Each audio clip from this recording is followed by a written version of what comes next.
Celebration. That's what brought me here, my friends. That's what brought me here to this campus. You. Oh, I'm like, we just had church. We can go home now, right? Whew. That was amazing, amazing. I just feel blessed. You know, it's so easy to get caught up in the things that don't matter and to put weight on things that don't matter. This matters. You matter. Thank you. So we're talking about umoja today. And umoja is the Kiswahili word that means to work for and uphold unity in our communities and in the world. Now, my thing is, I love to bring new cultures and new religious experiences and new spiritual awakenings, and I love to bring it from various cultures and bring it here. And since today is December 26th, it is the first day of Kwanzaa. So I figured I'd tell you a little bit about Kwanzaa. Kwanzaa is a week-long celebration. It's in the United States, it's US-based, in which the African culture, the African heritage is honored in African Americans. Now, I'll be honest with you, I never heard of Kwanzaa till I went away to college. Right? That's the first time that I heard about Kwanzaa. And because I was born in the UK, it's not part of my heritage. It's not part of my cultural tradition. And I'm sure for many of you sitting here, it's not a part of your culture either, or maybe not even in your awareness. But one of the things that I love about New Thought and why I'm a New Thought minister is because we honor all. We don't give it lip service. Those lip service days, they're gone, my friends, they're gone. We honor all. And what we are is we are about including and transcending. But we cannot include and transcend what we do not know. So I want you to know, what is Kwanzaa? It's nothing to be afraid of. Why is it celebrated? Why do we want to be aware of this as a celebration and a holiday? And then, once we have that understanding, we individually can decide and discern, what do I include? What do I include and transcend? Something? A little bit? All? Nothing? But without the knowledge, how do we make that discernment? With me? When I first discovered Kwanzaa, I actually thought, well, this is bizarre. This is like a made-up holiday. What? That's bizarre. But after learning about the impact of slavery in the US, the degradation of the Jim Crow laws, the economic disparities that people of color have experienced, I can better understand why this holiday is so important for some. And I also concluded, as I've been doing more and more studying, that all holidays are made up, right? They're human constructs. So it's just really interesting. So let's talk a little bit about Kwanzaa. Kwanzaa is a relatively new holiday compared with other holidays that we celebrate. It is a synthesis of various cultures and practices from different African people, primarily the Ashanti and Zulu tribes. Kwanzaa starts on December 26th, and it's celebrated for 7 days. And then on the 7th day, there is gift giving and a big feast. The professor and chairman of African Studies at the University of the California State University, Dr. Karenga, is the one who created Kwanzaa in 1966. And he did that as a response to the Watts riots in LA in 1965, as a way to bring African American people together as a community. You see, the city of Watts had turned into a powder keg because there were African Americans that migrated to the West Coast, getting away from the Jim Crow laws, but also because it was a wartime and there was lots of jobs. But as they moved into this area, they changed the population from 4% to 14% African Americans. And they were still experiencing discrimination in Watts. So that was the powder keg there. Dr. Karenga found that he wanted to create a holiday that would honor the intrinsic truth of who we are. Do we not talk about that all the time in Unity? What is our truth? Remembering our truth, that we are divine human beings. And Dr. Karenga researched African harvest celebrations and combined several aspects of that to be the foundation for Kwanzaa. The name Kwanzaa is derived from the phrase Matunda ya Kwanzaa, which means first fruit or harvest in Swahili.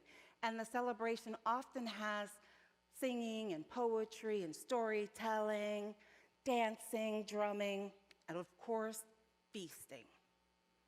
Dr. Karenga created 7 guiding principles to be focused on during the week of Kwanzaa. And the 7 principles represent the values of African culture that help build and reinforce community among African Americans. So there are 7. It's unity, self-determination, collective work and responsibility, cooperative economics, purpose, creativity, and faith. You'll notice I've got a picture up there of the candles that are used. Looks very similar to like a Hanukkah menorah, doesn't it? But as opposed to the 8 candles that are celebrating the miracle of 8 days of oil in the temples for the Jewish faith, this has the 7 candles there representing the 7 principles. Very similar again to the Advent wreath that we just used, right? Which for each week was a theme of hope, love, peace, joy, right? And then the Christ consciousness. So I love looking at the similarities between what we do, what other faiths do, and how it all comes together. The middle candle right there is the one that is lit first, and that one is representing unity. Now, be aware, Kwanzaa is not a holiday that I personally celebrate. As I mentioned to you, I didn't really know anything about it. Just like I don't personally celebrate Diwali, I don't personally celebrate Hanukkah or Ramadan or any of those holidays, but I can honor those who do celebrate them. And I can enjoy certain aspects of the holidays that make sense for me, that give me another way to look at the divine, to look at my truth, to help me to awaken. And I've been blessed with having friends that have invited me both to Hanukkah and Ramadan celebrations. I gotta tell you, Ramadan was a whole bunch harder than Hanukkah because of the level of fasting that Ramadan includes. Kwanzaa is simply a call to remember the truth. We are all of God. We are all of God, and we're responsible for our brothers and our sisters. In today's talk, I'm simply going to focus on the first principle, which is Umoja Unity. And that is that call to strive and maintain and uphold unity. Now, Umoja asks us to develop and sustain the idea that there is only oneness. Does that sound familiar? Oneness means that we are all of God. We are all aspects of the divine in skin. Sounds a little familiar. I think that's what? Unity's second principle, correct?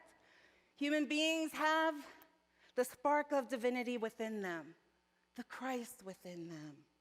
Their very essence is of God, and therefore they are inherently good.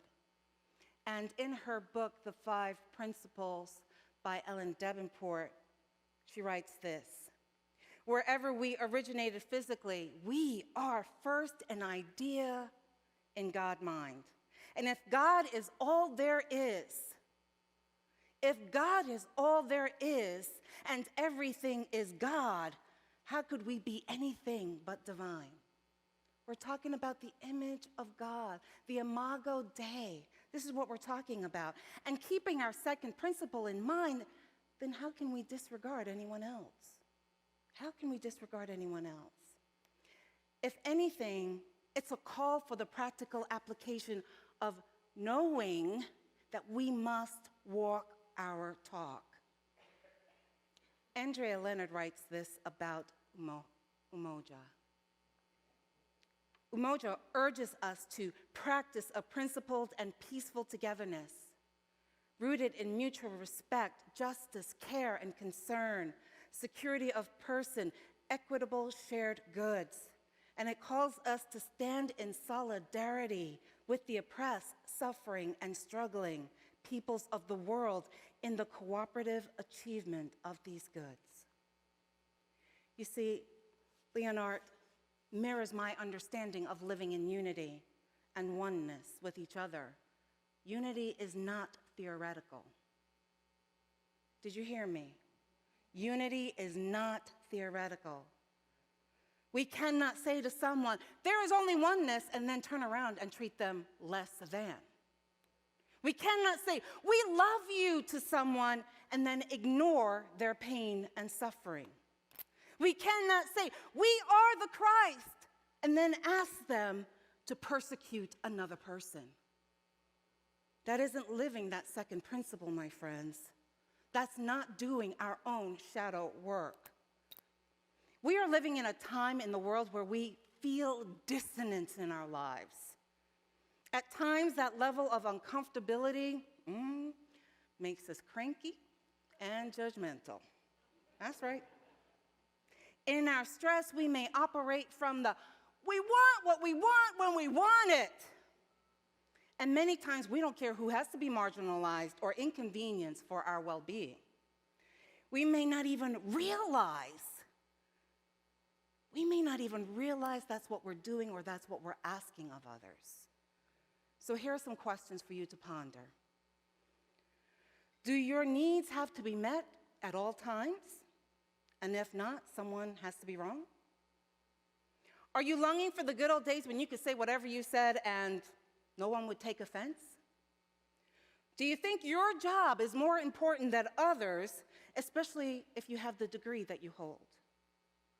Does your personal mission supersede everyone else's? If you answered yes to any of these questions, well, first I'm going to welcome you to the human race. Yes, indeed. That means you're just like the rest of us. And second, it may be an indicator that you are out of alignment with that second principle.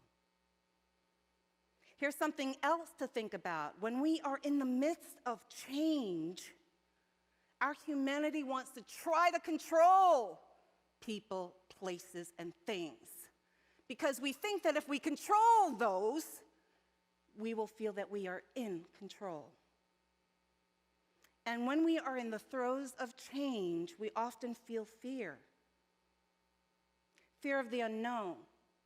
Even if we are moving in a better direction, even if this is for our highest good, we still don't like that feeling of fear, that feeling of not knowing, that feeling of not being in control. Unaware beliefs drive our thoughts and our behaviors. But when we are feeling fear, oh my goodness, when we are feeling not in control, those unconscious biases seem to go into overdrive. Now, if you just heard that phrase, unconscious biases, and you felt your sphincter kind of squeezed together, let's talk about that for a moment. Because here's the thing, every one of us has unconscious biases. Every one of us. You're human. You've got them. Every one of us has it. I have them. Did you know that? Your minister has unconscious biases. Yes. And that term isn't to guilt trip you, it's not to guilt trip me. It's a term to bring your awareness to what is hidden. It's another form of shadow work. So in the previous example that I used where I said we cannot say we are the Christ and then ask for someone else's persecution, the conscious value is what? What do you think is the conscious value? The Christ, right? We're aware we want to be the Christ. That's the conscious value. The unconscious value is believing that someone is unworthy based on our social upbringing and that they need to be persecuted. That's the hidden. And that causes us dissonance. So I'm inviting you into the conversation of accepting that if you are breathing, I think you all are, right? If you're breathing, then you have unconscious biases. It's simple. And it's not about right or wrong. It doesn't mean that you're bad. It makes you human. And then, if you want to claim that you are awoke or that you are awakened, then you need to start asking questions. And here's the first question that I start with. How does our unconscious bias negatively impact this relationship or worldview? So I'm going to give you a recent snippet from my life, because sometimes, when we talk in these terms, we can't see them in real life application. So my life is full of them, so you're lucky. The other day, last week, Graham and I were shopping, and we were shopping at an upmarket store. I wanted to get some gourmet foods for Christmas. We were having my good friend, best friend over there, Karen Scapple, who I met in seminary. I like to call her Reverend Dr. Karen Scapple because she hates the Reverend Doctor. But that's what she is. So she was coming in from Kansas City, and I just really wanted to splurge on her. Super excited. We haven't seen each other in a couple of years. And I'm at the deli counter, and I'm seeing this. And at the 15-minute mark of waiting, you get it. I got impatient. 15 minutes. And there's this one lovely girl that's at the deli counter serving everyone that's online there. And then I look to my right about 15 feet away, and there are three employees hanging out in the bakery. And then I look to my left, the cheese section. There are 3 people hanging out in the cheese section as well. I'm like, So I said, could you ask someone to help you? And she said, we're short-staffed. But do that. I'm seeing 6 people, doing nothing. So I breathed, and I realized my level of impatience wasn't going to be productive for either of us. And at that point, I left.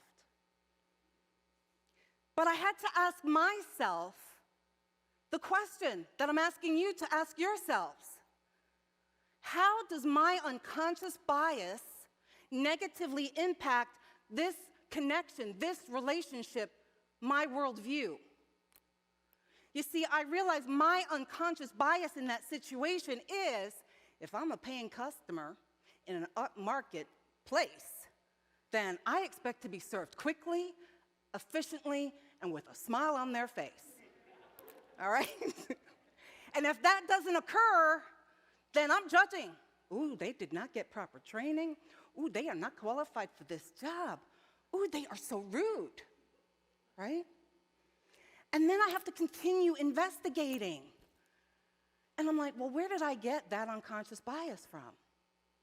Well, part of it is cultural, because of the U.S. cultural beliefs around service workers, what they should and should not do. And then the other piece of that is I spent 10 years of my career as a trainer and consultant training on service skills and soft skills, right?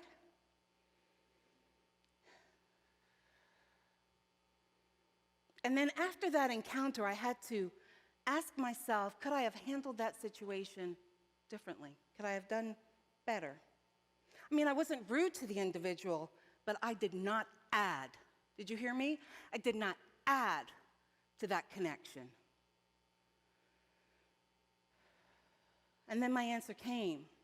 If I was able to deconstruct my erroneous belief about what customer service should look like, then waiting beyond 15 minutes didn't mean it wasn't good service. Do you understand that? Okay. So in that moment, then I realized, well, then I could have been less impatient. And with this new level of awareness, I get to create anew. Because here's the deal, my friends, all of us are living in a new time. Did you know it's a time called the Great Resignation? The Great Resignation means that it's an unprecedented time in our society where people are choosing to leave jobs that aren't fulfilling for them, leave jobs that aren't paying well, not take jobs because they should take a job if it doesn't align with the truth of who they are. So that means today it's probably likely that there's going to be longer waits. Probably likely. And then guess what? I get to manage my emotions. It's not somebody else's responsibility to manage my impatience, to manage my judgment, right? It's mine to manage my emotions. And how do I do that? In the way that I've just described, by deconstructing what's my unconscious bias, and how do I shift that?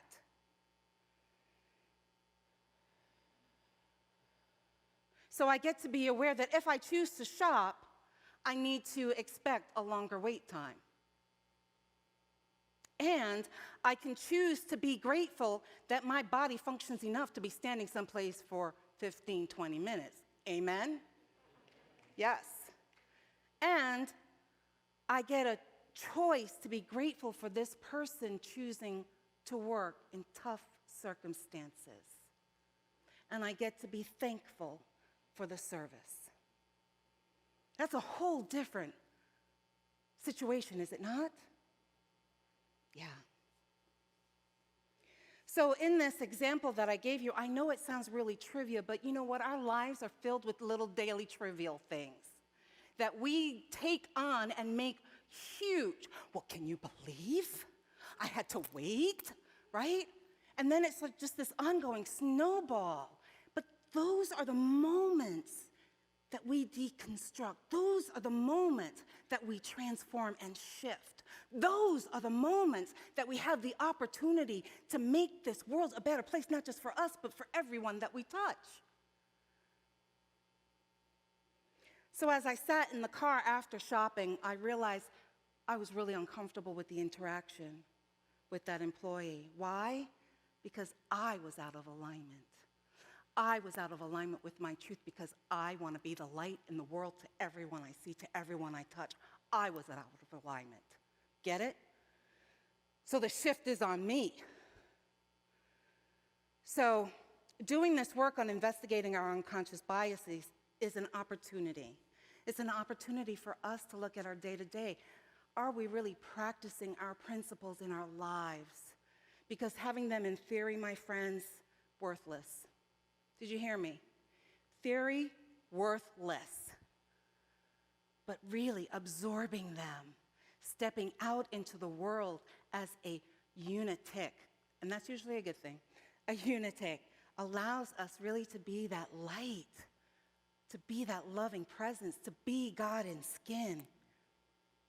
So in this small example, I'm hoping that you get that we can shift to honoring oneness in our everyday life if we choose to practice the truth, if we choose it. So I wish you and yours a season of creating a new and also in truly being the light of the world. Namaste.